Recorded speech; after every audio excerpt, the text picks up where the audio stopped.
So what's up, guys? So there's some things I want to talk about, like, you know, sometimes people, are what they call, uh, maybe concerned or complaining or concerned or just boggled. They just can't make peace. So, like example, I had to commute like an hour to go to a dinner, you know, and one of the the one who invited me, what's it called, host, asked, why did I have to commute so far away? It's like an hour at night just to have dinner. Well, I want to give them the answer that sometimes I'm bored, or sometimes I just need some company, good company. So, it is what it is. So we have to make some sacrifices. Sometimes we need some company, we need some help. Just having some company around, I don't have to tell them my problems. They're just telling me all of their problems. I'm just listening. At least I have some company. I'm not alone on that terrible moment. I'm just human.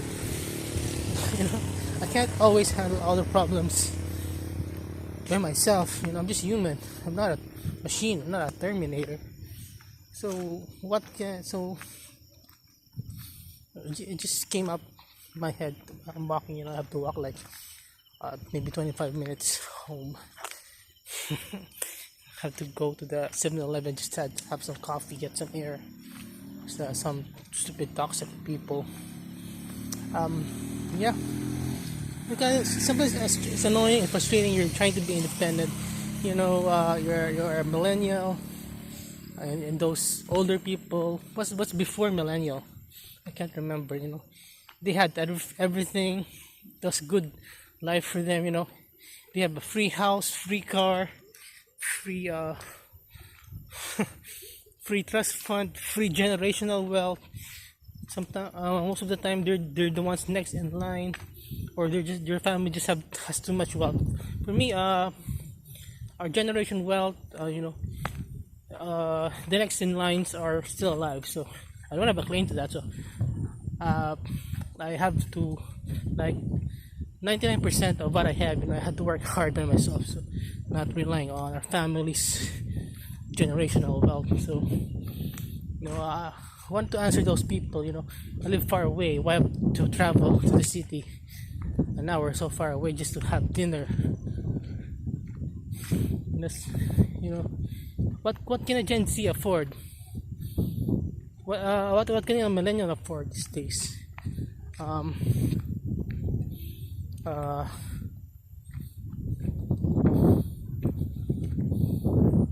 $15 bed space here in the Philippines. That's what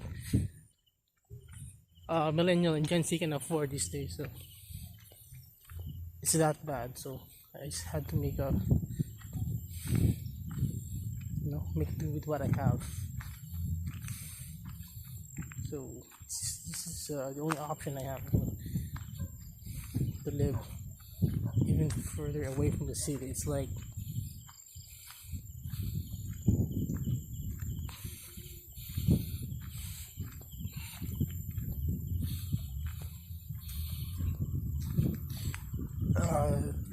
for now I'm staying temporarily here, but I bought another house. It's maybe like 10 minutes drive more from here. So going to the city is gonna be like an hour and a half. That's the top speed already. If it's traffic, maybe 2 hours more one way. So normal traffic, it's 3 hours back and forth. So, but at least it's the best option I have to get out of that. I bought my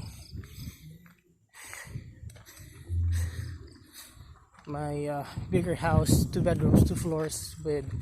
I sold my bigger house, 2 bedrooms, 2 floor. That's an hour far from the city, and added 30 minutes more just to get out of that forever. I bought a smaller house cash. It can still be 2 bedrooms, but it's very small, so maybe just 1 bedroom. one small bedroom or like a condo type studio type house, but it's the only way to get out of debt. That's best available for me. So I bought it cash. I sold my current house and I bought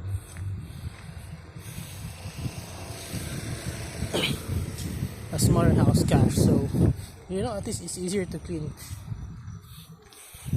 not as time consuming as a 2-floor house, 2 bedrooms, kitchen, living room, and a small front yard.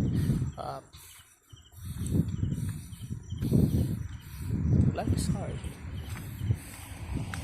So I'm millennial. So when I was like elementary or high school, I would like do to ride public jeepney rides. The commute was, I think, more or less the same. Especially traffic or waiting for a vacant jeepney.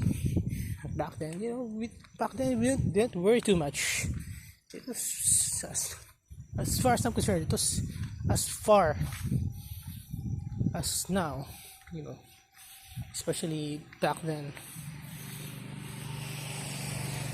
Traffic was a lot heavier back then. Roads were not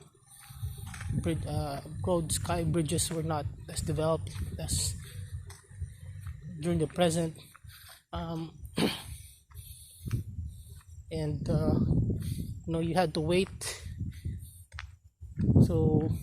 for a vacant seat. Or as a kid, I had to like make a habit. I had to hang at the back the jeepney standing. It's dangerous, but but the jeepneys are full. But these days, it's prohibited. It's not safe. It's been going on for maybe 20, 25 years, 30 years now. So no more standing at the back of the jeepney anymore by the traffic enforcers. So yes, I think it's like half an hour walk. Oh my god, I have no choice. I had to go to a 7-Eleven just to have some coffee. The nearest coffee break is closed. It's not 24 hours. Just have to have something different to get out. Yeah, so I'm gonna be looking for another house tomorrow, because might as well spend the money, because it sucks living with your family. I've been a good kid, but didn't appreciate that. I wasn't a burden until my adulthood. So, but I bought a house cash, but developers won't release it in 3 months. It's very unfair, but I got no choice in the matter, so I had to beg my family to stay in their place. But one of them, there's annoying. Just can't leave me alone. Some people are just like neat freaks.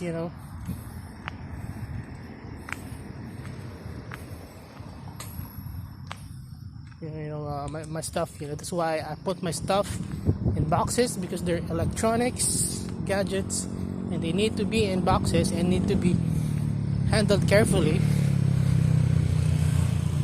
not to be stacked by other boxes, because you don't know what's inside there. The sensitive electronics must be away from destructive dogs. They have 2 dogs, very destructive dogs. They tolerate it. So it's like $1,000 worth of damages that they've done over 2 years in their house. So, well, good luck to me. So it's a huge risk. So I can't sleep well at night anyway.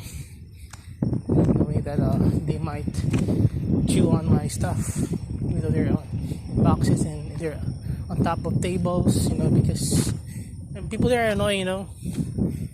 They actually want the dogs inside, and they let them destroy the stuff inside. So they tolerate it. So it's their place, it's their rules. So anyway, I can sleep. I have peace of mind there. So I'm not sure if I will have peace of mind where I will transfer, still not as safe, you know, probably because where I'll be transferring where I bought my first house. So I sold the second house, bought my third house, hopefully the permanent house. It's permanent because third house is cash. So I'm going back to rent a house where I bought my first house, and it's a dangerous place there, a lot of thievery going on, a lot of questionable people there because it's cheap. So yeah, so I think I can still make do with it. I will only rent the house that has grills. I will check it tomorrow, window grills. So maybe I'll just stay at home 99.9% of the time. Maybe I don't know if I can handle that for 2 months. Maybe I can, I can just have things delivered anyway. There's a lot of options delivery there. Stores or just walking distance away. So maybe just go to the Sari store, buy supplies. I think I will survive. I will. I think I did before. Have food delivery if I wanted healthier food, tastier food. There are options there where cooked food can be delivered, and sometimes fresh and hot. So still the same, cooking expenses, fare, the time to go groceries, and preparing and cooking and cleaning. So I think it's more or less the same. It's even more convenient. So I'll just maybe eat less, lose some weight. So yeah, good luck to me, good luck to millennials. Millennials life is hard. I told those stupid people, I never asked to be born in this world. Who likes living in this world? Just full of suffering, and it's already hard, and those people are making it harder for me. Even though I've been a really good kid, a really good person all my life, and they just see me as a target. Okay, for whatever negativity and bitterness and toxicity that they just see me as a target. So I've had enough. People just see me as a target too. Maybe I'm too kind. Maybe that's the reason. So maybe it's time to show a little nastiness again. At least they fear you and they give you space. But it's a risk. It's a risk because it might be dangerous.